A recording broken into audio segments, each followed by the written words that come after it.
फौजी शब्द आया, उसी समय मैंने प्रवीण नागर जी को कहा अब आ गया है समय, अब आ गया है दिखाने का। क्योंकि जब भी हम कोई बात करते हैं, कोई भी जयकारा लगाते हैं, कितना भी जयकारा लगा लीजिए आप, सही हम बहुत बार बोलते हैं चलो बुलावा आया है, तो आप बोलते हो माता ने बुलाया है, ऐसा बोलते हैं ना। कितने भी जयकारा लगा लीजिए, लेकिन एक जयकारा सबसे भारी होता है, और जिसका नाम है भारत माता की जय, भारत माता की जय। और ये जयकारा टीसी जी ने लगा दिया, और ये फौजियों को बता दिया है कि अब तुम्हारी बारी है। और रामकिशन तो इंतजार ही कर रहा था कि एक दिन आएगा। मैंने बहुत बार आपको मीटिंग्स में बताया होगा कि एक दिन ऐसा आएगा। अब तो आर्थिक आजादी के सिपाहियों की भर्ती हो रही है, टीसी जी ने बहुत बार बोला है, यस और नो? यस। और एक और बात बता देता हूं, इस बहन पे मत रहना कि अभी आज से शुरू हो गया है। अभी तो फौजियों की तैयारी की जा रही है। आज ये मीटिंग क्यों बुलाई गई है, आज ये ट्रेनिंग क्यों बुलाई गई है? क्योंकि फौज को लीड करने के लिए कमांडर चाहिए। यस। और मुझे लकीली फौज में भी वही काम था, कमांडो तैयार करने का। और जब से बताया गया कि अब फौज तैयार हो रही है, तो मुझे पता चल गया कि फौज कमांडो से ही चलती है, और टाइगर टीम के अंदर कमांडो तैयार करने हैं। तैयार हैं कमांडो बनने के लिए? सभी का वेलकम करता हूं आज इस शानदार ऑडिटोरियम में, इस शानदार लीडरशिप डेवलपमेंट प्रोग्राम में, रेजिडेंशियल ट्रेनिंग प्रोग्राम में। मुझे पता है कि दूर दूर से आज मेरी टीम के साथी आए हैं।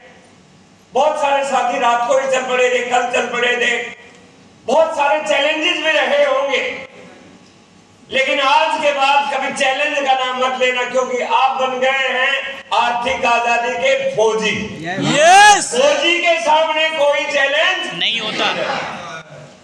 बहुत सारे लोग मेरे को कहते थे सर मेरे को ये वो तकलीफ है, ये तकलीफ है। अब कोई शिकायत नहीं, जीना और मरना आज सिर्फ तेरे लिए, अब यही चलेगा। yes!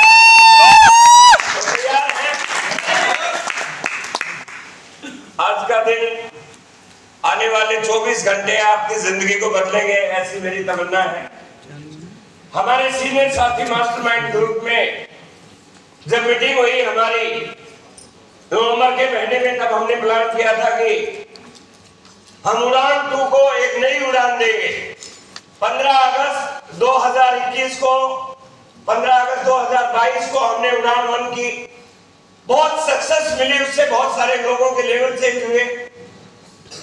लेकिन अब कंटिन्यू हमने ये कार्यक्रम करने हैं, और इसका मुख्य उद्देश्य क्या है, क्यों हमें ये काम करना है, कैसे आगे बढ़ना है, इसकी पूरी प्लानिंग आपको बताई जाएगी। बस आपसे मैं एक बात कहना चाहता हूं कि अगले 24 घंटे बाहर की दुनिया से डिटैच हो जाइए। आपके मोबाइल पे घर से कोई बात करने की जरूरत नहीं है। अब आप ये समझिए कि एक कैंप में आए हो, जहां पे आपको एक ट्रेनिंग दी जाएगी, आपको एक मिशन के लिए तैयार किया जाएगा। तो तैयार हैं आप मिशन के लिए? यस। क्या उद्देश्य है इस आरटीपी का? सभी लीडर्स का मैं वेलकम करता हूं, और क्या उद्देश्य है इस आरटीपी का, उस पर हम थोड़ा बात करेंगे। Main purpose of this event, क्यों बुलाया गया है आपको? कितने लोग ऐसे हैं जो आज पहली बार आए हैं, अगस्त में नहीं आए थे? क्लियर करना चाहता हूं।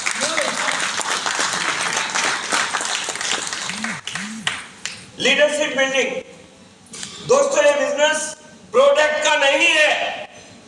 इस बात को आज इस हॉल के अंदर जाने से पहले छोड़ के जाना है। 2000 में जब ये कंपनी शुरू हुई, तो कंपनी के पास केवल एक पेंट पीस था। जो लीडर थे उन्होंने 1 साल में ही टेक्निकल लेवल ले लिया था। यदि प्रोडक्ट का होता तो वो नहीं हो पाते। आज हमारे पास 700 से ज्यादा डेली यूज के प्रोडक्ट है। उस हिसाब से तो हर महीने एक व्यक्ति टेक्निकल बनता। यदि ये प्रोडक्ट का बिजनेस होता तो दोस्तों ये बिजनेस है लीडरशिप का, क्योंकि ये लोगों का बिजनेस है और दुनिया में लोग हमेशा लीडर को फॉलो करते हैं। कमजोर आदमी के पीछे कोई नहीं रहता। राइट। यदि आपको अपने आप को साबित करना है, बड़ा करना है, ग्रो करना है, तो आपके अंदर लीडरशिप की क्वालिटी डेवलप करनी पड़ेगी। और लीडरशिप डेवलप की जा सकती है। लगातार मीटिंग, सेमिनार, ट्रेनिंग में आते रहे। टाइगर टीम ने अगले 3 साल 2025 तक प्लानिंग की है। तीसरा मकसद है बिल्डिंग बेटर टीम रिलेशन। दोस्तों ये लोगों का बिजनेस है। लोगों के बिजनेस में रिलेशन बहुत जरूरी है। हम जिस समाज में रहते हैं वहां पे पालने का काम किया जाता है, जोड़ने का काम कब होता है? इवन भाई भाई को देख के खुश नहीं है। एक परिवार के 5 आदमी एक साथ नहीं रहते हैं और यहाँ पे हजारों लोगों को साथ लेके चलना है, तो आपको रिलेशन बिल्डिंग का, लोक व्यवहार की कला आपको सीखनी पड़ेगी। वो बाहर किसी यूनिवर्सिटी में नहीं सिखाई जाती है, बाहर किसी धंधे में है ही नहीं। यदि आप लगातार प्रोग्रामों में आते रहे, आपको वैसा लिटरेचर मिलेगा, ऐसी किताबें मिलेगी, ऐसा माहौल बनेगा।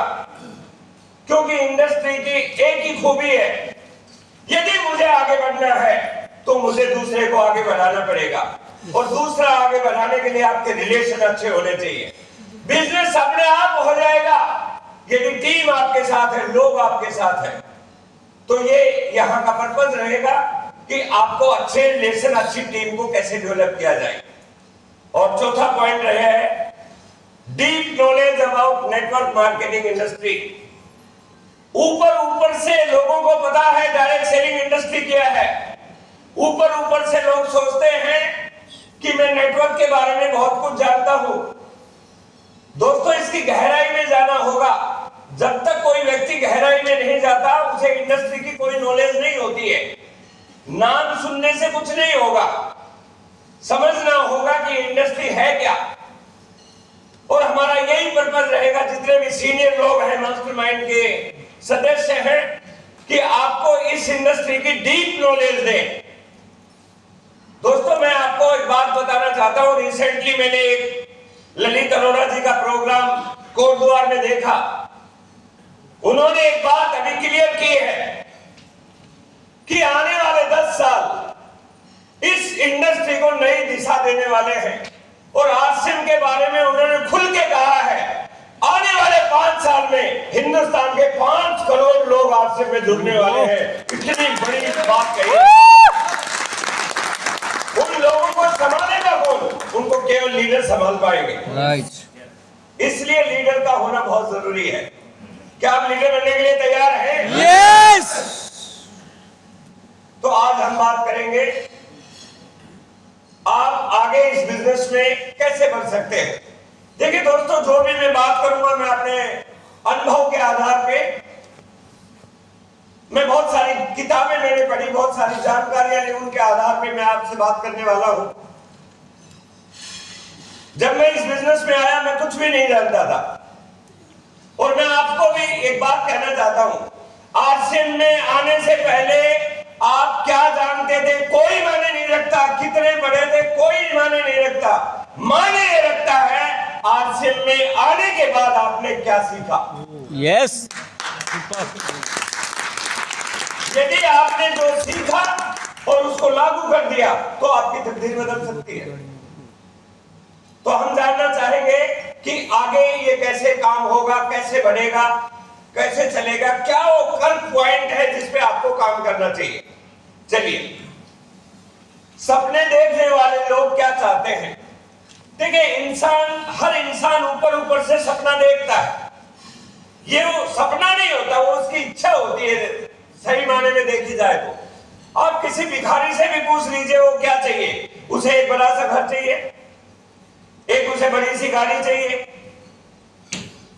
बच्चों की अच्छी एजुकेशन चाहिए, बेहतरीन लाइफस्टाइल चाहिए, दुनिया में घूमना चाहिए, टेंशन फ्री लाइफ चाहिए। ये एक आम आदमी के सपने होते हैं, लेकिन कौन कितना काम करता है ये एक अलग बात है। आप किसी व्यक्ति से सीरियसली बैठ के बात करेंगे तो वो ये बातें कहेगा कि मेरे ये सपने हैं। लेकिन दोस्तों, जिस इंडस्ट्री में आप हैं, जिस जगह आप बैठे हैं, वो इससे बढ़ के है। आप इस बात को ध्यान से समझ लीजिए। अरे घर तो बाहर एक आदमी नौकरी करता है वो भी बना सकता है, गाड़ी तो एक आदमी वो भी ले सकता है जो नौकरी कर सकता है, छुट्टियां तो उसको भी मिलती हैं जो नौकरी करता है, बिजनेसमैन भी बच्चों को घुमा सकता है। लेकिन उससे बड़ा पर्पज है हमारा। क्या पर्पज है? Tension free life. क्या पर्पज है हमारा, उस पर बात करते हैं। आरसीएम में क्या ताकत है? आरसीएम आपके सारे सपने तो पूरा करता ही है। जो ये लिखा हुआ था ये सारे सपने पूरा करेगा। घर, गाड़ी, बंगला, लाइफस्टाइल फ्री, टेंशन फ्री, सब कुछ करेगा। लेकिन उसके बाद आरसीएम क्या करता है? एक अलग तरह का इंसान बना देता है, जहां आपका उद्देश्य क्या बनता है? आपका उद्देश्य परिवार के साथ समाज को भी आगे बढ़ाना चाहता है। आरसीएम में आके आप परिवार के साथ समाज को भी आगे बढ़ाना चाहते हैं। आरसीएम में आके आपका उद्देश्य बन जाता है देश में गरीबी और बेरोजगारी को हटाना। ये आपका उद्देश्य बन जाता है। ये बाहर किसी धंधे वाले के बारे में नहीं होता है। यहाँ पे आके आप इस देश को खुशहाल बनाना चाहते हैं। बाहर कोई व्यक्ति देश की खुशहाली के लिए सोचता भी नहीं है। यहाँ के सोच, यहाँ पे आने के बाद एक व्यक्ति की सोच बिल्कुल बदल जाती है। यहाँ इंसान को जीते जी स्वर्ग का एहसास कराया जाता है। दोस्तों, आप बहुत लकी हैं। मैं आपको अपनी उम्र का एक्सपीरियंस के आधार पे बता रहा हूँ। 64 साल मेरी उम्र है। मैंने इंडियन नेवी में 17 साल काम किया, गवर्नमेंट जॉब में।